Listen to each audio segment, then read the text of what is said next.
Assalamu alaikum everyone. Myself Abdul Rahman and welcome to my YouTube channel Legal and Wise. जैसा कि आप सबको पता है कि हमने अपने पिछले लेक्चर्स में गवर्नमेंट ऑफ इंडिया एक्ट 1935 को स्टार्ट किया था और हमने इसके हिस्टोरिकल बैकग्राउंड, इसकी इम्पोर्टेंस और इसके जो लास्ट प्रीवियस लेक्चर था उसमें हमने इसके साइलेंट फीचर को डिस्कस किया था।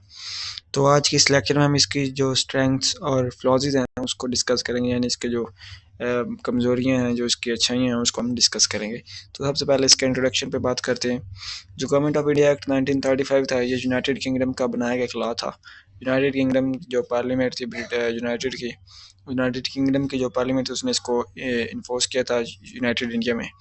1935 में इसको इन्फोर्स किया गया था और 1947 तक इसी एक्ट के ज़रिए जो इंडिया थी, जो यूनाइटेड इंडिया था, उसके जो अफेयर्स थे उनको चलाया जा रहा था, गवर्न किया जा रहा था। 1947 के बाद जब पाकिस्तान और इंडिया अलग मुल्क बने तो उन्होंने इसी एक्ट को मॉडिफाइड करके अपना फर्स्ट इंटरम कॉन्स्टिट्यूशन बनाया। पाकिस्तान ने इसी इंटरम कॉन्स्टिट्यूशन के ज़रिए तकरीबन 9 साल तक अपनी कंट्री को गवर्न किया, जबकि इंडिया ने 3 साल तक 1947 से 1950 तक अपना कॉन्स्टिट्यूशन बना लिया था। तो उन्होंने 3 साल तक इसी एक्ट के ज़रिए अपने आप को रेगुलेट किया। तो पाकिस्तान ने तकरीबन 9 साल बाद अपना पहला आइन बनाया था 1956 में। इसके बाद हम इसकी स्ट्रेंथ की बात करते हैं। इससे जो strength of government of India act 1935 क्या है। जो सबसे पहले इसकी स्ट्रेंथ है वो है फ्रीडम टू प्रोवेंसेस।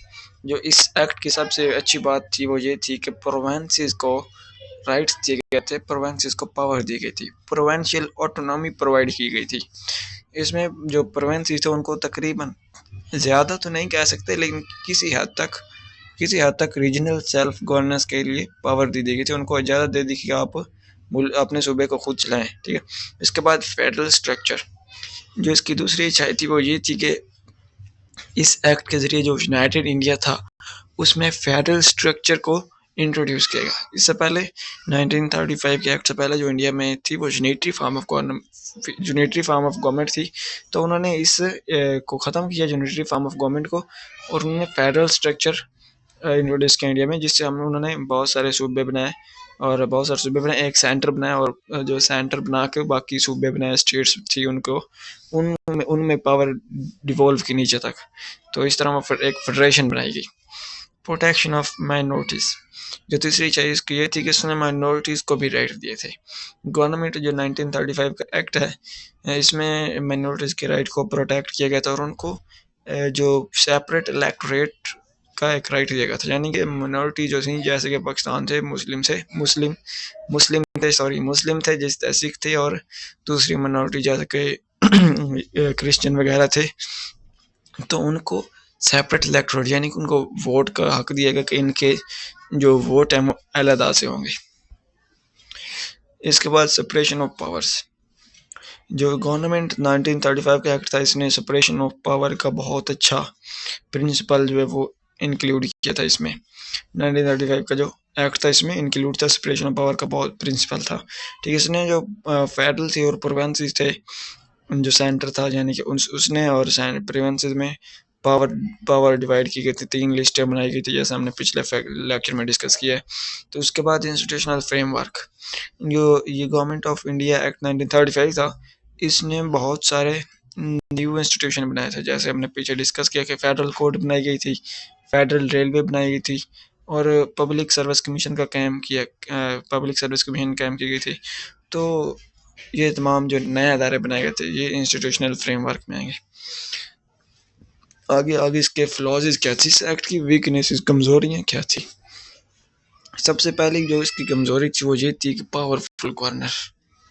इस एक्ट में गवर्नर को बहुत ज़्यादा पावर दी गई थी, ज़्यादा पावर दे दी गई थी, जैसे कि हमने पिछले फीचर्स में इसको डिस्कस किया गया था। गवर्नर के पास ऑर्डिनेंस इशू करने का राइट था, असेंबली डिसॉल्व करने का राइट था, और जो लेजिस्लेशन थी, मतलब प्रोविंशियल लेजिस्लेचर की जो लेजिस्लेशन थी उसको वीटो करने की पावर भी गवर्नर के पास थी। तो ये जो गवर्नर था उसके पास बहुत ज़्यादा पावर थी, जिससे लगता था कि जो दूसरी लेजिस्लेचर हो गई, जो दूसरे एग्जीक्यूटिव ऑफिशियल्स हैं वो तो ऐसे ही जैसे पावरलेस हैं, उनके पास ऐसे ही था जैसे कोई पावर नहीं थी। गवर्नर जो था वो बहुत ज़्यादा पावरफुल था इसमें। तो नो प्रेमल, गवर्नमेंट ऑफ इंडिया का 1935 था, इसमें कोई प्रेम्बल नहीं था।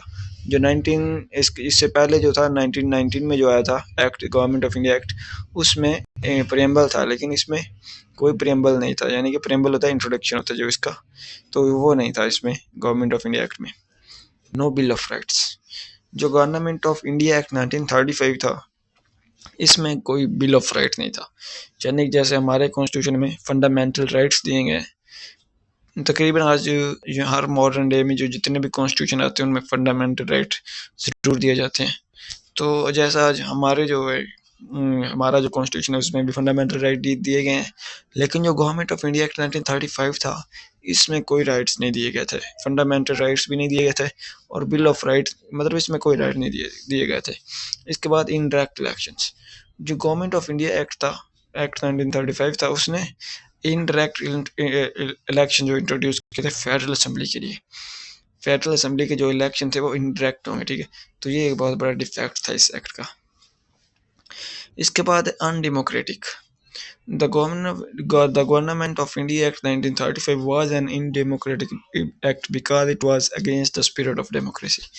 ये जो डेमोक्रेसी थे उसके जज्बात के, उसके स्पिरिट के अगेंस्ट था, जिस वजह से इसको एक अनडेमोक्रेटिक एक्ट कहा जाता है। नॉन एनफोर्समेंट, इसका एक ये जो था ये भी बहुत बड़ा इसका फ्लॉस था कि ये मुकम्मल तौर पर इन्फोर्स नहीं किया गया यूनाइटेड इंडिया में। मतलब इसका जो हाफ पार्ट था वो इम्प्लीमेंट किया गया, जो प्रोविंसेस के रिलेटेड था उसको तो इम्प्लीमेंट किया गया, लेकिन जो सेंटर के रिलेटेड था, फेडरल पार्ट था जो इसका कॉन्स्टिट्यूशन का एक्ट का, उसको इन्फोर्स नहीं किया गया था। यहाँ पर हमारा लेक्चर हुआ एंड ये गवर्नमेंट ऑफ इंडिया एक्ट 1935 यहाँ पर कंप्लीट हुआ, और आई होप आप सबको अच्छे से समझ आ गई होगी।